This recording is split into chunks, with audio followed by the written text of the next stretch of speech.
Hey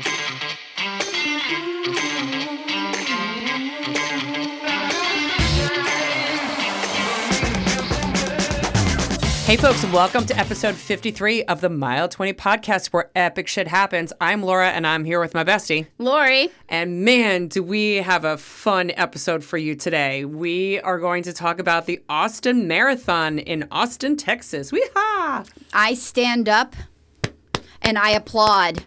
Ascension Seton Austin Marathon. Oh. Well done. Wow. Well done. Well done. Well done. Yes, deep in the heart of Texas. Yes. For those of you who are joining us for the first time, Lori and I are best friends. We met in 2014, and we have run a marathon in each of the 50 states and then some. We hit actually marathon number 70 on Sunday, Woohoo. which kind of feels whole, right? Like now that it's like it's a bigger number. Yeah. I don't know why in the 60s, it was like, it's just in the 60s, but 70 seems like really fucking real. Well, I think we're definitely tipping the scale towards that 100, Yes, you know? Yes. Yeah, we definitely are. Yeah. But yeah, so, you know, we started doing the podcast well over a year ago. We just actually celebrated our 1-year anniversary a couple episodes ago. And we talk about, you know, different races that we've run in the past. Travel. And then really cool places to see in each of these states or even countries, right? And we also backpack. We kind of do some crazy stuff. We're both moms, and you know we're very, very active with our families, and you know we just share a bunch of like just what's going on in our day to day, and hopefully you know you guys can go and relate to you know to try to getting out there and running and hiking and staying active, especially. You know, for those of you who might be, you know, beyond 50 years old and over, or for those of you who are younger and you're like, hey, man, you know what?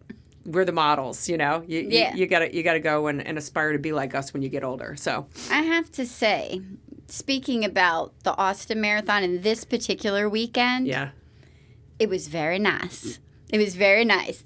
I'm patting my own back because I did a bulk of the planning and research and stuff because you have some crazy stuff going on. I thought you were going to say it was very nice because there were a lot of guys without shirts on throughout the entire race. Was that not where you were going? That was not where I was going, damn. but that was also very nice. Okay. Austin is an amazing town. It is. It is a great vibe. It is a foodie's dream. It is. And if you're into funky, weird, it's just yes. Eclectic. It's yes across the board for me. It's an eclectic city, and I have to say that, you know, the recap that we go through here, you know, not just about the race, but around everything else that we did, it was like you nailed it. You completely nailed it. Like you spent one Sunday, you know, just kind of, you were like, I was in it, you know, I was deep in it, you know, just looking at everything we could possibly do. I was hyper-focused. Yeah, what can we cram into a couple of days? And you nailed it. Every single freaking thing. I know, it's crazy. Yeah, it's not usually that much of a win-win-win, but I was like, cha-ching, I won that one. Yeah, you did. It was beautiful. You really did. You really did. Yeah. If you are joining us for the first time, I know Laura did explain what our podcast is all about, but part of our format is that we also have a Mile 20 beverage. This is something that helps us get through marathons in life. Yes. Both. Yes. Our Mile 20 beverage is planted at Mile 20 of every marathon that we run. Every marathon. And when I say beverage, it is an alcoholic beverage because it definitely helps us with the wall. During our podcast, we also sometimes have a Mile 20 beverage. Our Mile 20 beverage of the week this week? Water. It was a bender of a weekend. Dude, I got on the scale. I gained 3 pounds this weekend. That's a good effort. Yeah, thank you very much. I'm so There's sorry. A lot of freaking barbecue, man. Oh, there was some good barbecue. Yeah. Yeah. So I'm feeling the effects of that today. Yes. So yeah. I feel kind of pudge. Yeah, I do too. But Yeah. that's tomorrow's problem. Yeah.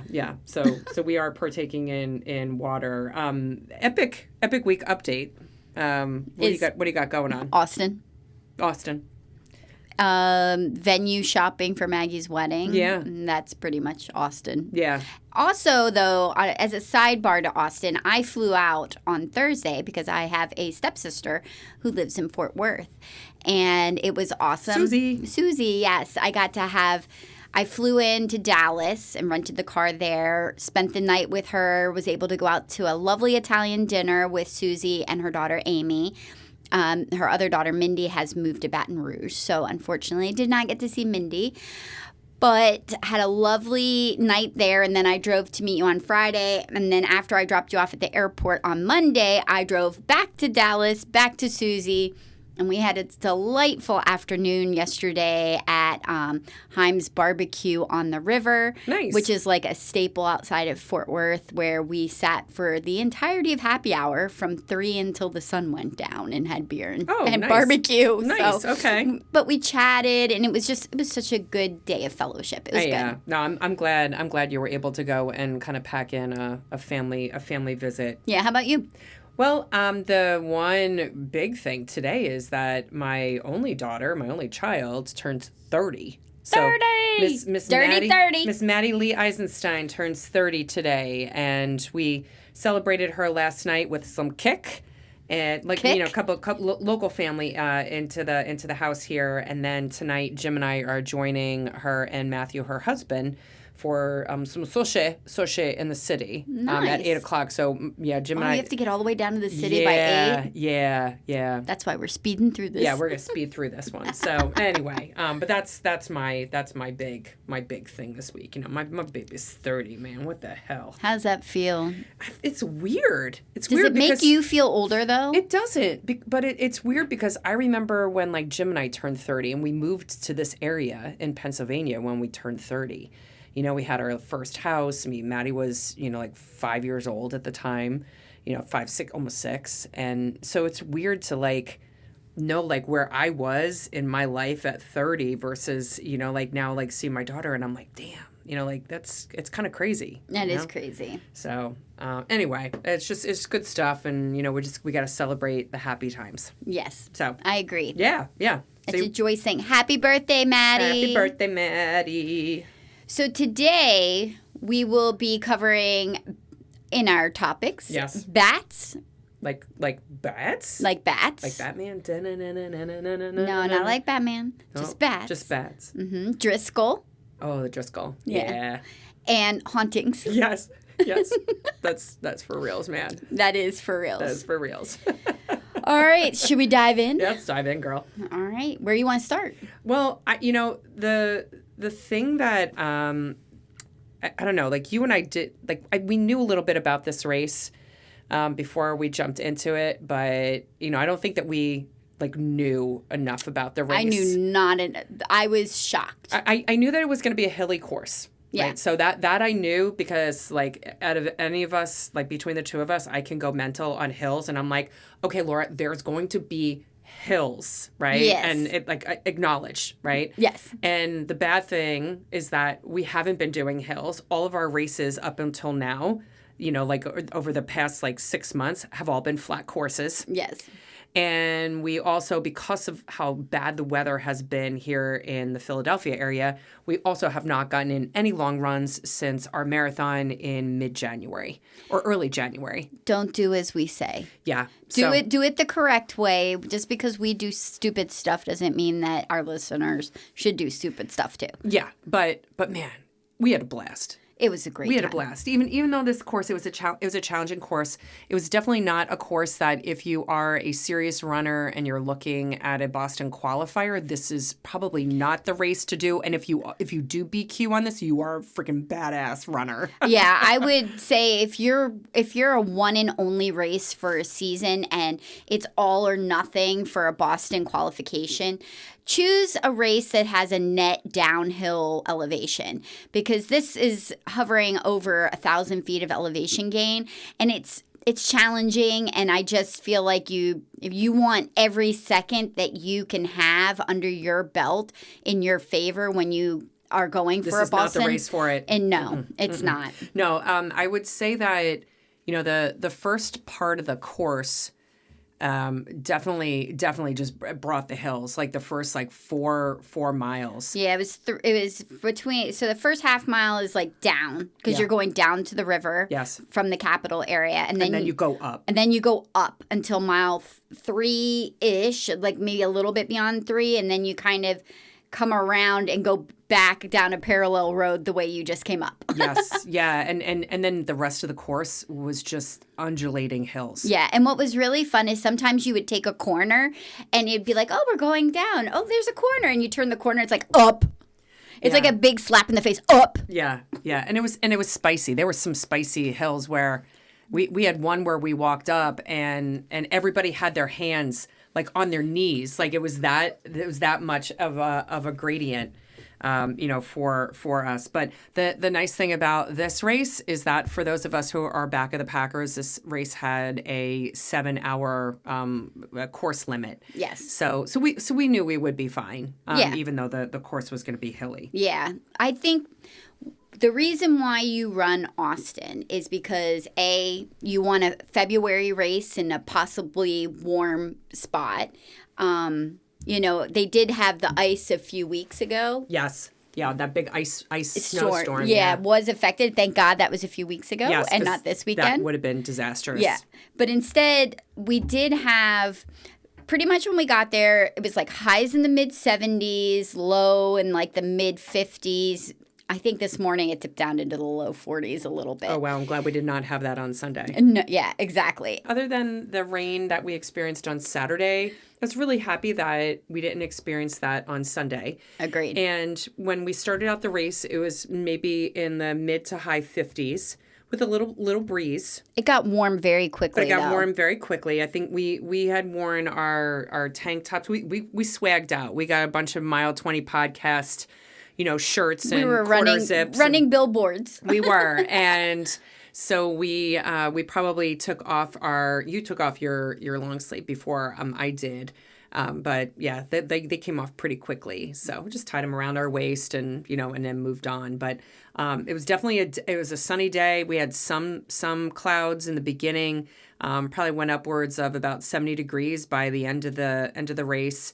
I definitely put on some sunscreen because I fry like a mofo. You're probably tan already today.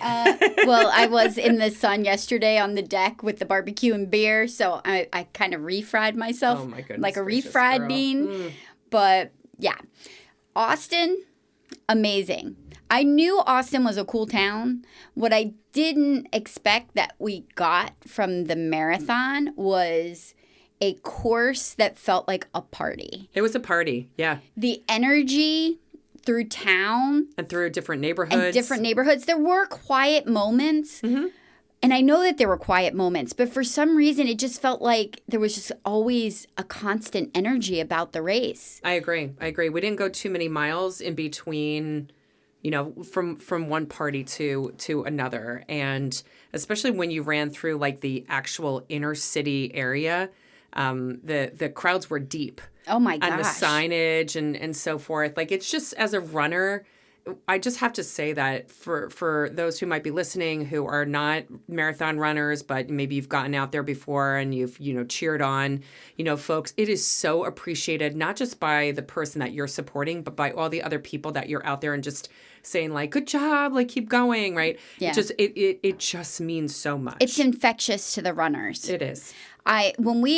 So you kind of do the long out and back for the first 6 miles, and then you come back into town. Between mile 6 and mile 7, the energy that the crowds brought in that segment it gave me chills, and I almost cried. Yeah. Because it was that. Because we weren't expecting it. I was not expecting it. It blew me away. Yeah. No, I totally agree. I would expect that in a big city like New York.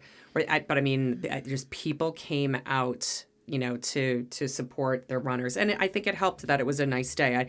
I don't think that we would have had the same experience had we had the rainy weather on Sunday. Oh, God, no. No, absolutely not. But yeah, so, before we get like more into the race, like as Lori said, she flew in on Thursday. I came in on Friday. And we ended up staying at the Royal Sonesta Hotel, which Lori, because I know I had thrown out a hotel, and you're like, let me do some research. This hotel was right smack dab in the middle of the start line and the finish line. We could walk to both. and it was just so well placed. It was very well placed. It was right on Congress, which is the street for start and finish. It was built in 1924, and at the time, because we love our historic hotels, at the time it was built, it was the tallest building in Austin. So it's kind of got, it's got the feels when you walk inside. It's a little bit more modern-esque because there's another hotel that is also around the same kind of time period that's in Austin called the Driskill, which was a place that I had wanted to stay, but it was sold out. And then we'll find out later why I was glad we didn't wind up staying there. I was glad we did not stay there. Yes. Yes. Yeah. But yeah, it's got this really cool, the Stephen F. Austin Royal Sonesta has a really cool balcony on the second floor where you can sit outside if it's a nice day. And it kind of has a feel like a New Orleans. Yeah. It's got a little wrought iron feel to it. So that was a wonderful perk of that place as well as having a pool and a hot tub. Yes, they did. They did. And this hotel in particular, back in the day, was used for a lot of political events. Yeah, because it's so close to the state capitol building. Correct. It's what, maybe like 4 blocks down from the state capitol. Yeah, not far. So the one thing that we found out, do we want to talk about the haunting right now? Sure, we can talk about the haunting. So Lori and I, the first night, Friday night, we're in our hotel room and we're both laying in our separate beds. And Laura's asleep. Yeah, and I was kind of asleep already because that's as soon as I hit the pillow, I go to sleep. And all of a sudden, I'm like, dude, why did you turn on the overhead lights? And it was like blinding. Yeah, I was like, dude, I didn't touch the lights. I'm sitting right next to you in bed, like in the next bed. And we realized that the lights can either be manually shut on or off, or they were motion censored. And so the lights came on. And then I went back to sleep. They came on and went back off. Yeah. Off. Yes. And then that was it. And then you did some research. Yeah, because I was sitting there, I was working on our playlist, which we've completely revamped, and it was wonderful. Amazing. Loved the revamp of the playlist. But I was sitting there, I was like, and I hear Laura's breathing get steady, and she goes back to sleep, and I'm like, okay. And so I'm like, Google, Royal Sonesta, Stephen F. Austin, Royal Sonesta hauntings.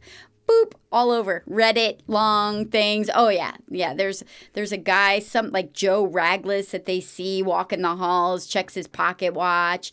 In supposedly room 408. Which was 2 rooms down from us. Yes, we were in 410. In room 408, supposedly lights flicker. The thermostat will be messed with. People have had their sheets or blankets pulled down off of them. Yeah. So I was like, okay. And I just sent it to Laura. Like, I sent my little research to Laura so she'd see it in the morning because she's always up first. And I laughed. I giggled. I was like, that's cool. Yeah. Then the next day, we had left for the day and we turned all the lights off. We come back, the lights are back on. Okay. And then that night, we had a quick flicker. Like on and off. Off and on, yeah. On and off. Yeah. On and off. Off and on?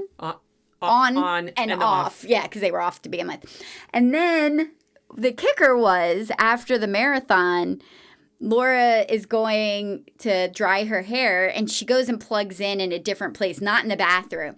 And the lights, go insane. It was like a disco party. It was like on, off, on, off, on, off, on, off. And Laura goes, dude, it's just a short. There's just a short in the room. And I was like, okay. And she moves into the bathroom and starts blow drying her hair. I said, please do me a favor. When you're done drying your hair, go plug it back in and let's see. Because if it's a short, it should replicate itself. Not always, but I replugged the blow dryer back in and nothing. So I was like, okay, yeah, there might be something there. So we were having some nice conversations with the ghost, and just kind of, hey. He was very sweet. I just said, listen, thermostat, have at it. Lights, that's fine. Please, God, don't pull the covers. Every night, I was curled up, clutching the covers up under my chin in a grip. because I was terrified that I was going to start to feel them slip off of me in the night and I was going to freak out. And didn't you see me at some point in time? Like, I had the blanket off of me. Yes. And then you were like, oh, shit, she's having a hot flash. Okay. It's not the ghost. I kind of looked at I'm like, oh, shit, the covers are off of her, but they weren't at the bottom of the bed. So I'm like, oh, she must have just kicked them off. Dude, your imagination. I actually shared this with my sister last night when we were having cake for Maddie. And she went right back into, like, her spookiness feeling when we were in the Stanley Hotel at Estes Park, Colorado, and that she was like so freaked out by that. So I was like, oh yeah, we had a little bit of that. Yeah. So I say definitely 410 has some paranormal activity. If 408 does, or some electrical shorting going on. So if you're looking for a disco party in the middle of the night, book that room definitely. Oh, yeah. Yeah. So Friday, just to roll it on back, Friday, I pick you up at the airport. Yep. And we grabbed a very late lunch. We grabbed a late lunch outside of town at a little place called the Salt Lick. Yeah. I loved that. It was a really cool place. It's about 20 minutes outside, 25 minutes outside of downtown Austin. It was this rustic feel ranch. It felt like you were on a dude ranch. Yes, but it had vineyards. Yes. It had big vineyards behind it and meat. What was that thing? It was like a big. So they had in the middle of the cooking area, they had an open pit fire that they were barbecuing their meat on an open pit fire with like the meat hanging. Like on different like racks and stuff. Absolutely freaking crazy food. Jose, our waiter, was awesome. He was awesome. And I have to say, being a person with celiac, I had no problems eating any of the food there. It was delicious. Yeah. Their potato salad, I've never had potato salad like that in my life. It was delicious.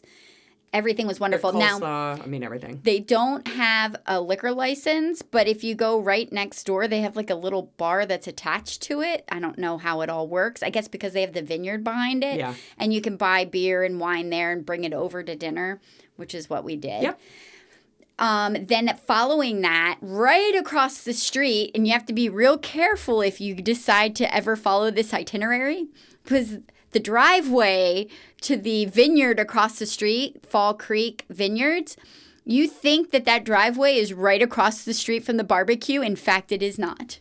Yeah, you run the risk of coming out of the barbecue joint and then like catapulting your car like across this the gully. Yeah, which you didn't do, but it was close. It was close. And then as we were pulling down the drive for the vineyard, you could see the tracks of people who have done tracks. it. Yes. Yeah. Yes. So very dangerous. That just was very, very unfortunate. So, so the name of this vineyard, Fall Creek Vineyards, we did a wine tasting with the winemaker himself. Sergio. Yes. And Sergio is from South America. And so had an absolutely lovely conversation with him. He's actually run a marathon. He ran the Austin Marathon on his 50th birthday, he said. Yes. And which I don't know how long ago that was, but he was cool. He had fond memories of it, and we ended up gabbing with him for quite a while. Yeah. And it was really nice. It was an old house that had been converted, and the decor was really nice. They had a pool in the back, and we were able to sit outside. For those of us in the Northeast, being down in Texas and having this lovely weather, we were outside. Please just sit us outside. Yes, I want to be outside. No. Yeah. It was wonderful. And they and all of their wines come from, different areas of Texas. I think there was one wine that we tasted that came from California. Yeah. But I mean they were really surprisingly good. They were really, really tasty. And smaller pours because we did a tasting. I think we tasted like six different wines, but really just it was a nice setting. Had a really, really nice kind of like a waterfall pool in the back area. It sounds like things are really like jumping during the weekends and stuff. But I can see that because it was perfect for that. Yeah, just sitting and relaxing and drinking wine. Yeah.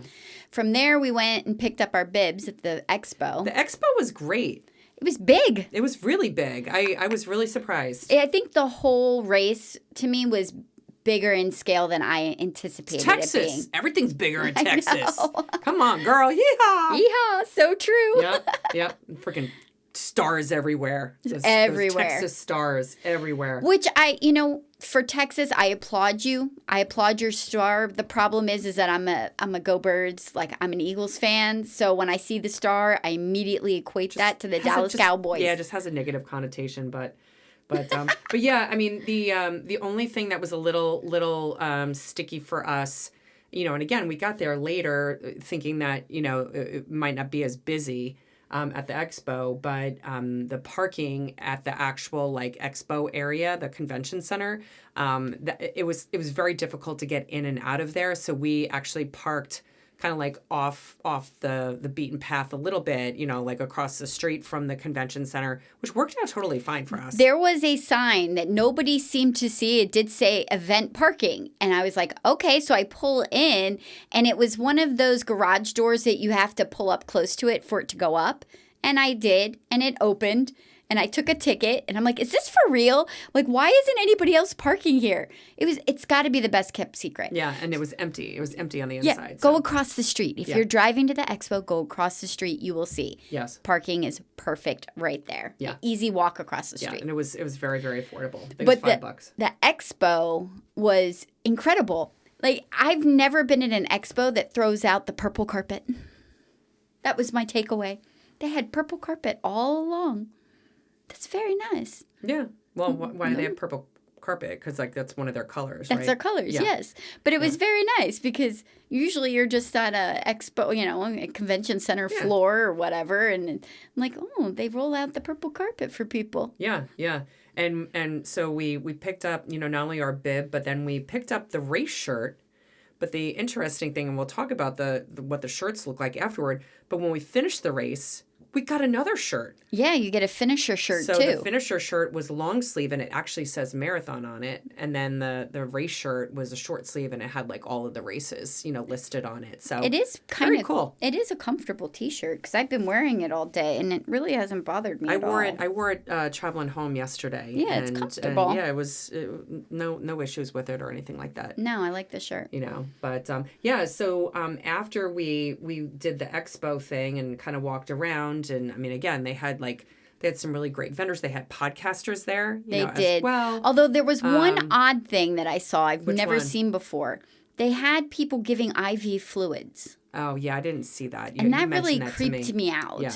I'm like, why? Yeah. Why would you do that? Yeah. At an expo. I wonder if it's for the Restore. What is it called? Restore? Maybe.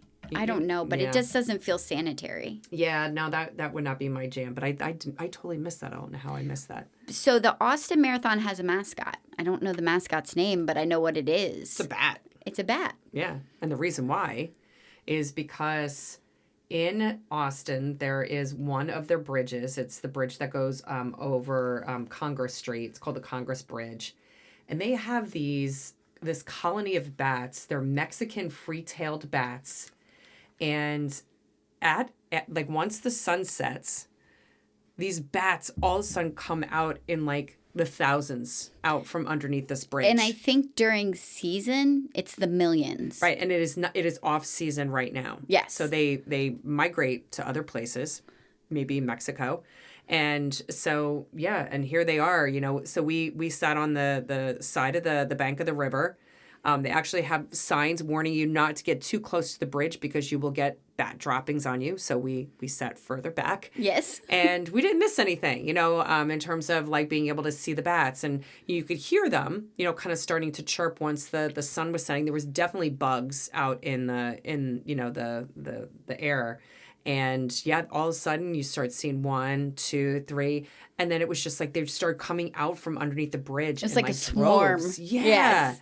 I've never seen anything like that in my entire life. It was really cool, but it's something that Austin is notable for because Dave goes to Austin all the time for business, and I said, "What should we do?" He goes, "The bats." Yeah, you got to go see the bats. So in commemoration of the bats, I had gotten us both bat headbands. So they were these little black headbands with little bat wings, kind of like standing up. And we had so many people A lot of kudos tell for us that. like, I love Yes. your bat wings. I love your bat wings. I think my response was, yeah, we're a little batty today. Yeah. So yeah, I got some good commentary. The city of Austin is really great. If you do want to go check out the bats, you can just Google, Austin bats, and they have a website that tells you what the night before was like, how many they saw, whether they're active, and gives you a rough idea. Usually about 3 minutes after sunset, 3 to 10 minutes after sunset is when they take flight. And you can check on all that on the website when you look. So it's a really great resource. And there were some people that were actually on the river in kayaks and some boats and so forth that were able to go and actually see the the movement of the bats from the water as well, which was pretty cool. But yeah, so that lasted for about like maybe 5-10 minutes. Yeah. They vacated pretty quickly out from underneath the bridge. Yeah. Yeah. Then after there, we went and kind of explored the South Congress area of Austin, and we had reservations to go eat at Joanne Fine Foods. Joanne's was great. It was great. It was like this funky, it used to be an old hotel or motel, probably more motel back in the late 30s to 50s, and then now it's a converted restaurant, and it's got a very diner-esque vibe, but like a funky high-end diner vibe.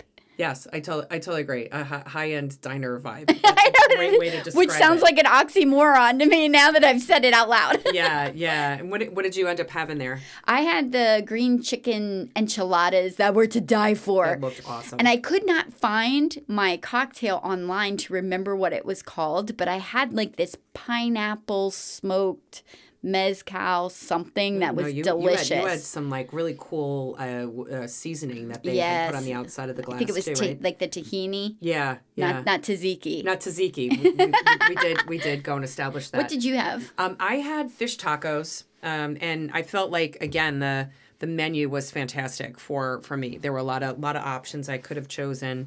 I was kind of full from lunch still. I know. Because I felt like we had just eaten. So I probably, I loved the food at Joanne's. I probably would have enjoyed that dinner more if maybe we had eaten like maybe 3 or 4 hours later. Right. I agree. But at that point, it was already 7:00. We hadn't even checked into our hotel yet. Yeah. At that point. So we were like, oh, got to eat and go. Yeah. So, but absolutely, fantastic food. And then we followed it up with an absolutely phenomenal breakfast the following morning as well. Yeah, it was really good. We were at Caroline's, which is right on Congress. It's right at the base of the Aloft Hotel. Yeah, I wasn't able to get us a reservation for that morning, so I got us a reservation for Monday morning, but then it turns out that they don't do brunch reservations, so it's first come, first serve anyway. But they were able to get us in, and I think we maybe waited 20 minutes. Tops. Yeah, it was not that long. Yeah, tops. Yeah, and that was delicious. Yeah. I was very naughty. The whole day before the marathon. I started with they had this old fashioned there with like pumpkin spiced simple syrup. Yes. And it was amazing. Yeah. No, I took a taste of that, and that was very, very tasty. I ended up having a toasted marshmallow latte.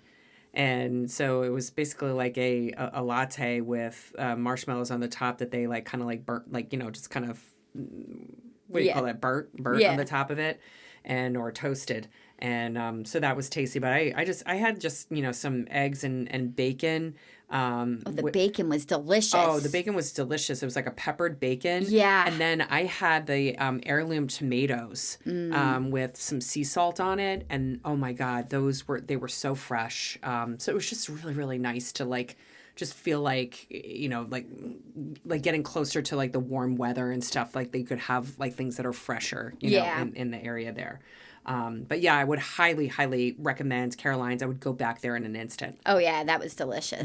Yeah. From there, we walked up to the state capitol building, and that was fun. Yeah, it's really cool. They do free guided tours like every 15 to 30 minutes. Yeah. I think it just kind of depends on how many people show up. Yeah.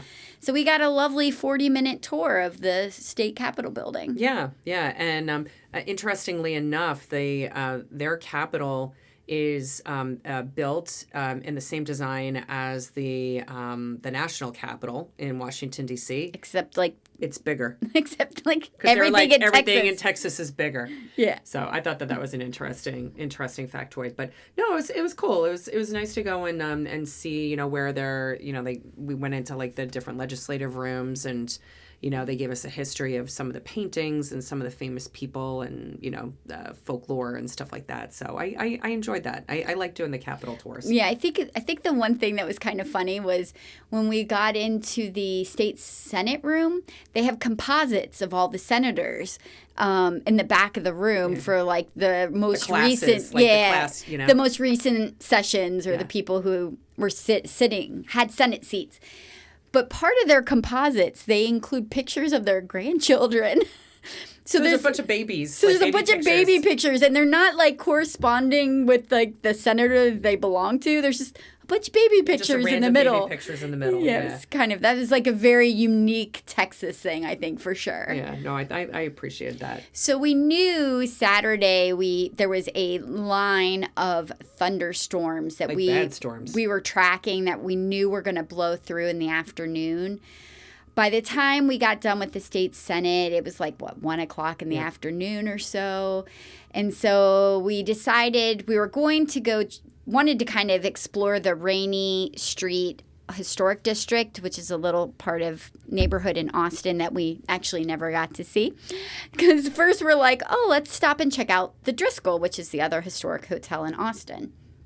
And when we got in there, outside of this thing is super cool looking. It's beautiful. The architecture on the outside, probably prettier than the Stephen F. Austin. Yeah, I agree. Royal Sonesta as far as the architecture. But when we got inside, I went, oh my God, thank you God we did not get a room here. And why is that, Lori? It was 80% of that lobby, if not more, was under construction. And not just under construction, but like boarded with like these big curtains and stuff. You could not see a thing. Yeah, you were like going through like big curtain tunnels to get through the lobby area. Yeah. It was bleh. I'm sure it's going to be beautiful when it's done. I'd love to go back there someday and stay there when it's all done. I was bummed. Yeah. I was bummed. But we did you salvaged that visit because you found the Victorian bar. Yes. Yeah. I walked into the Victorian.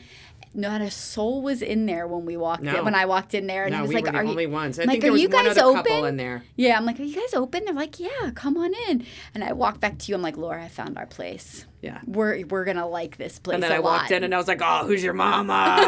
Yeah. This bar character is everything Western, rustic, chic. You pointed out the lights. They had like sconces that were old revolvers, like turned upside down, and then they had a spur somehow like attached to it, but those were the light sconces. Yeah, and there was a stuffed fox. Yeah, we got intimate with the stuffed fox. So there was it was just leather, cow hides, and then you could go upstairs. There was a cool little balcony that overlooked the bar area. The pool table. Yeah, there were billiards and stuff like that up there. So it was a really, really fun space. But when you went up there initially, when we got there, because you were exploring, the place was empty. Empty. By the time I went up there, it was packed. So I mean, in fact, we were there for a while. we figured out that the sofa next to us, it had rotated through 5 different people while we were sitting there. We had a really good time at the Driskill. Good time at the Driskill. I think the best call was you going in, setting the timer for every 15 minutes we had to drink water, and I was like, damn it.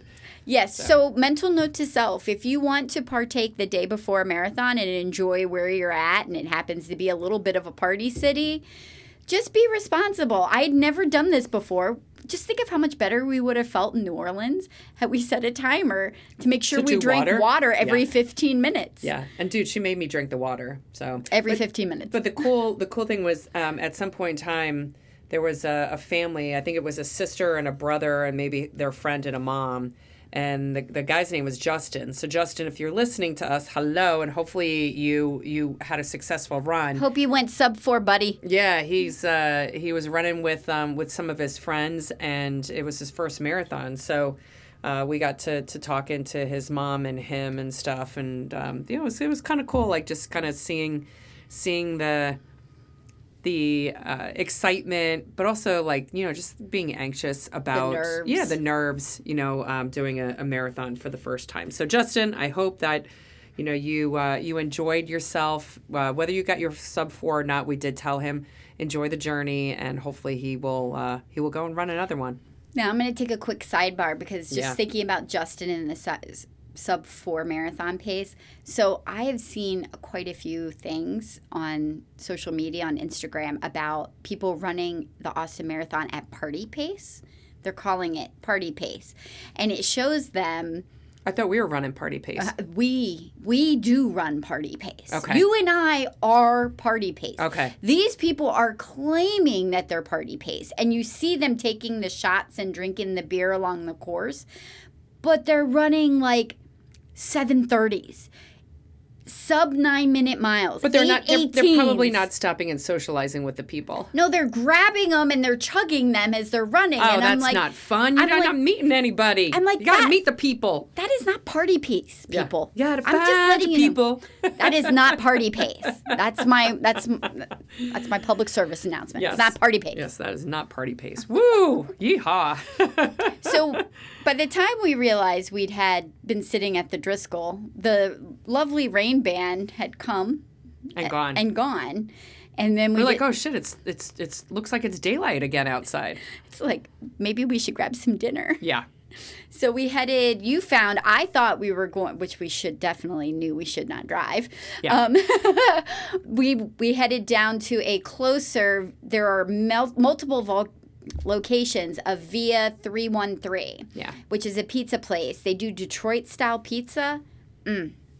Yeah. That's probably one of the better pizzas I've had this running season. Yeah, no, it was a little gassy afterward, but it was a lot gassy. Yeah. And I had some weird looking poops the next day. Oh my God, yeah, you did.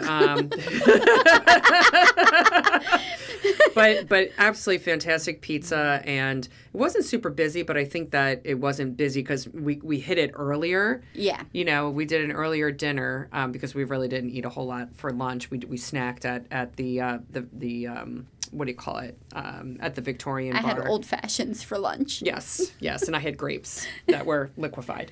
But yeah, no, I had they offer a gluten-free pizza. I did pineapple with prosciutto, and it was super buttery, oily on the bottom. A little nervous when you first started eating it. I'm like, that's gluten-free? Yeah. No, I mean, it was gassy. So we kind of thought maybe I was gassy because maybe there was like some cross-contamination and stuff. So, I rated them on Google today, and I gave them a good rating. Although if you order on your phone from Via 313, just keep going up to, because they have like a window where you order the pizza. I ordered mine on my phone. Yeah. And then I never got an alert that my pizza was done, and my pizza was like sitting there for a little while. So that's the only that was my only So, yeah. Well, they should just yell out, it's ready. Yeah. But they did not. Yeah, exactly. So, and then if we want to stay like where we ate, because then we'll talk a little bit more about the race. But after the race, you and I, because we had bought, you had gotten a bottle of wine from the winery that we went to on Friday, and so we went to the pool first. So you hopped in. I put my legs in. I forgot to bring my bathing suit. I just didn't feel comfortable getting in on just my shorts and stuff because I was going to be just dripping wet. But then we went up to the balcony of the Sonesta Hotel, and it was nice because we got to watch like all the porta-johns get carted away. But this is something to note. Yeah. Because we've been talking about the race, but post-race, I was amazed. We did the math. Yeah. When we finished, should we dive into the finish? Yeah.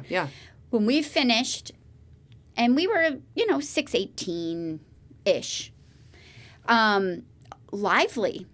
It was quite lively at the finish. There were still like spectators, like cheering people on, coming into the finish chute. And then they had a beer garden that was still open. Still open. And plenty of beer. Plenty of beer. They had, some really cool, like, little snack bags for us. All of the food in it was gluten-free. Yeah. The snack bags were very cool, like reusable type snack bag with a little Velcro fasten and everything. And they had, like, cheddar and sour cream potato chips. Oh, they hit the right spot. They did. They were delicious. Yeah. So the finish line, it was amazing. So we had finished. We had gone, opened a bottle of wine, went down to the pool, went up to the balcony. And we were still, like, in our race clothes. Well, you were in your bathing suit and a cover-up, but I was still in my race clothes. Yeah, but we looked, and they did not start breaking stuff down until the 8-hour mark. So 8 hours after we had started the race, that's when they started breaking things down. Kudos to the Austin. Austin, race director, the crew there, and those folks worked hard. I mean, they were putting stuff up on Saturday, like kind of rushing to go and get things put up before the rain started. Yep. So absolutely phenomenal crew. And then we sat and we watched the porta-johns get carted away. Yeah. So we were like, okay, like now I think we're done. I think we're done sitting on the balcony. So I really liked. So you had booked a dinner. Was it for maybe 7:00 at night? 6:45 for dinner, and then we had balcony. We had reservations for a rooftop. On the Edge rooftop. I liked at the JW. At the JW. That was really nice. You can kind of see out into the river. And in the downtown area, I think we were very relaxing. Yeah, but it wasn't. We weren't super high up. It's like the 5th floor. Yeah. But it was super relaxing. We had some wine, had a little nosh, and it was just a nice way to kind of like decompress after drinking some more wine. Because we were so stressed. God, why did I gain 3 pounds? We were so stressed from the race, and all the party that was. I have to say, I think that race day, like that race, it was unexpected. It may have rivaled Route 66. I said it. Route 66 Marathon is notorious for being a party all along the course. Every neighborhood has a party. They're giving out shots, beers, all that stuff. It's equal. It was close. I found this was a party. People came out. They did come out. I would put it behind Route 66 because there were neighborhoods that had like theme parties. That's true. At Route 66, girl. I mean, there were a lot of people who had tables out, and super supportive. But like the neighborhoods, do you remember the lady in Route 66 that was dressed like in a freaking snowsuit and with skis, and they had like fake snow? Like she looked like she was in a snow globe, and and runners could take their pictures with this lady with the fake snow. That was the bomb. That's true. Yes. So I don't know. But again. Not to take away bias. not to take away from this race, but man, like people just brought it. So sorry, we jumped around there. I apologize. We don't want to skip our dinner that night. Yeah. Let's finish up the dinner and then we'll go into some more of the race stuff. So after the Edge rooftop, we had reservations for a place called Ember. Oh. I don't even know. I wish I was looking today to try and find the blogger that I used her like 36 hours in Austin. Yeah. I could not find the website because I wanted to give her kudos. It was amazing because she recommended eating at Ember. I probably never would have booked that had I known what it actually was because I had a little bit of a shock when I sat down. Yeah. But it's a Latin-flavored restaurant that uses something called a Josper oven, which they call the Rolls-Royce of ovens. Like, this thing creates flavors in food I have never experienced before in my life. Yeah, I had the short rib. So it was a special, but they said that the chef has been perfecting this for like the past decade. The short rib comes like with the bone, but it's like basically has oozed itself already off of the bone. And it was like with some polenta and then some ribbon cut carrots, but they were like a little bit pickled. So like the taste of the three, and then it's seasoning, on the meat. Oh my God. I declared to Jim last night, I was like, I think that is one of my most favorite meals, like, of my life. I would definitely put it up there as like a top 10. Yeah. Potentially a top 5 for me, meal of my life. I had like I think it wound up being a halibut. Yeah. And it was like a halibut, and then there were these fingerling tomatoes that I kept calling sausages, but they were in fact potatoes, little fingerling potatoes, and like a creamy sauce. But then there were these little, almost like cherry tomatoes that were this incredible burst of flavor I have never experienced in my life for a tomato. I don't even know how it got that flavor. It was the most amazing tomato. That is the most amazing tomato I've ever had in my mouth. You kept talking about the tomatoes. I was freaking. I'm still freaking over the tomatoes. Well, I sent a Google review today, so they got 5 stars from me. I would go back there in an instant, and if you're going to Austin, go to Ember. 100%. Yeah, totally. But definitely look up the menu before you go. Yeah. Cha-ching. That's just a warning, because I didn't know when I sat down. Now, oh my God. Going back to the race, the start of the race, they kept stressing, your corrals and make sure you get to the right corral and so forth. And so we were trying to get into Corral D, as in Delta, and they just ran out of room. So they didn't make the corral big enough for that group. And it created just kind of like, people just kind of got like stressed out. And you and I are like, dude, you're going to go over the start line whenever, Yeah.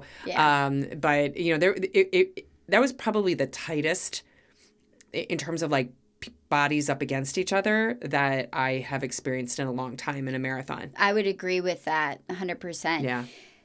They need to fix that next year. I think it's what happened... my only bad thing. Yeah, I agree.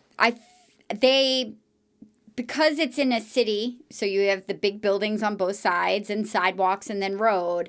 The road was the corral, and then there were so many people spectating and trying to get around to get to the higher up corrals like A, B, and C, that it was creating jams and they couldn't get to the front. So the A, B, and C'ers, if they weren't there early enough, were stressing, and they were trying to push into D to start, and it was just a little overwhelming. We're just cogged up, man. Now, I don't know what that bubble looks like for the finish, for the half and the full.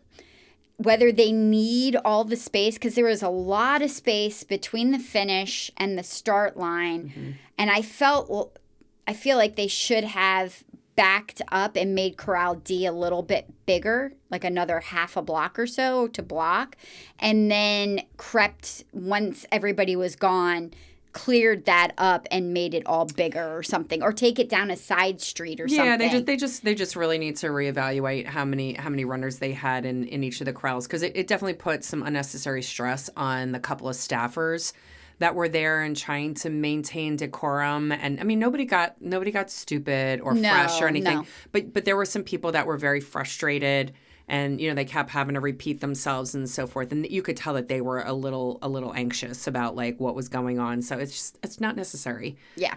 So and some of the half marathoners were trying to get into the marathon corral, and they were having to send them away. Like, if you're in the half marathon, go to your corral. Yeah. Start where you're supposed to start. It's okay. Yeah.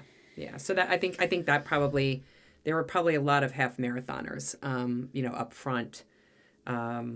But anyway, that would be my one thing that I'm just like, eh. Yeah. All right. So let's talk about Travis. Travis is my DNA cousin now. He's your brother from another mother. He's my brother from another mother. So Lori and I have run 70 marathons, right? As of this past weekend, 70 marathons. This was a first. So I carry a little itty bitty, I think we've talked about it before, little itty bitty Body Glide. I carry it with me because there are times where I need, I'm chafing on my bra line, I'm chafing in the unmentionable areas, I'm chafing on my feet, and I just ram it wherever I need it. Yep. And that's why I don't use Lori's Body Glide. Well, sometimes you have used it once, haven't you? I feel like there was once. There was one time where I was so You were desperate. desperate. I was so desperate, and I was like, just don't even tell me how you used your Body Glide like today. So Lori has this I don't know if you had a hot spot on your foot or something. But it was just starting. Yeah, you're like I need to reapply, some Body Glide on my foot. And you had to stop because there was something going on with you. Yeah, you had to readjust. Yeah, and so you went and sat down on the curb, took off your shoe, and you pull out your Body Glide, and all of a sudden, our buddy Travis comes over, who we did not know before. We did not this. know. No. And he kind of sits down, like, or kind of crouches down. He's like, "Hey, can I use your Body Glide?" And I was like, because I also had my Body Glide out, and I put my Body Glide really fast back into my pouch, and you were like, "Sure," and I'm like, No. I was. Oh, you asked, "When do you need it?" I was rubbing my one foot. I still have my other foot to do. I was rubbing my one foot, and I said, "I just want you to know where this has been." And he's like, "It doesn't matter. It's going on my foot." Yeah, he's like, I don't care. I was like, okay. And then I'm thinking, well, I still have my other foot to do. So if he's just using it on his foot, I'm going to clean it off on my other foot.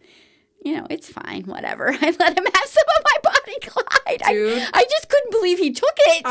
It was like this man is desperate. Like he does not want to have a blister, and and you were like, "Why don't you carry Body Glide?" And he was like, I just don't want to carry stuff with me. It's like, what? Well, when you could borrow Body Glide from other people, like, why not? Oh my God, Travis.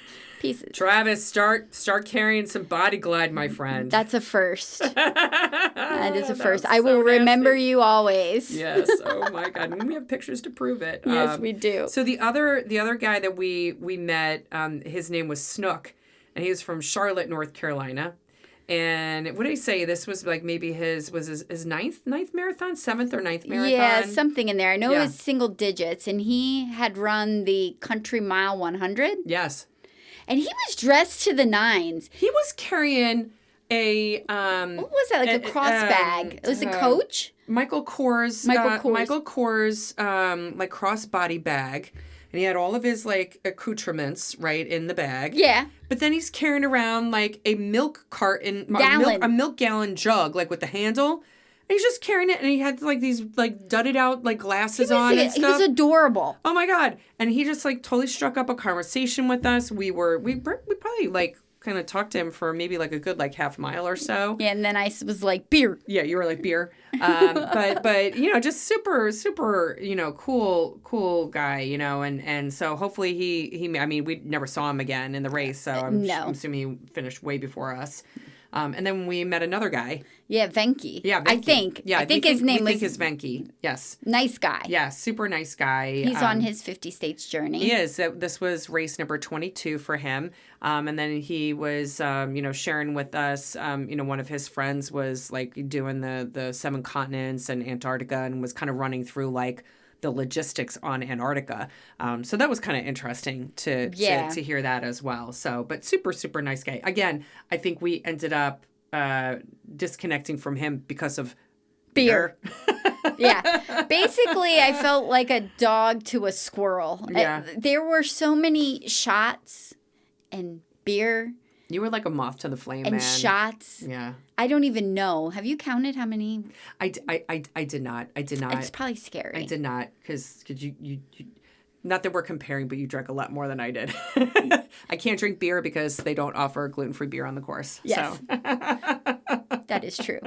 But we did get a nice picture of ourselves at mile 20 with our beverages. So. Which was nice. And then the other funny thing was that there was someone in a beer costume, a woman. Yeah. And you ended up connecting with her, and then she ran you into their brewery, and again grabbed a beer. Yeah.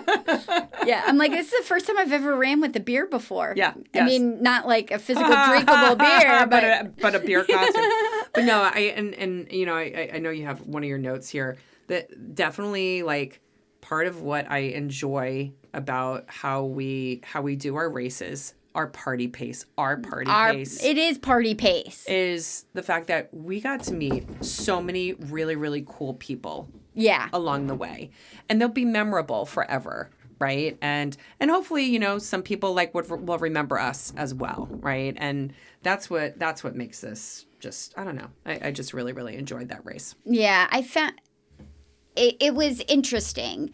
The race itself, to me in my brain, as far as scenery and everything goes, it was nondescript. Yeah. Like there's nothing that stands out. The South Congress is kind of cool, and the Welcome to Austin sign mural was neat.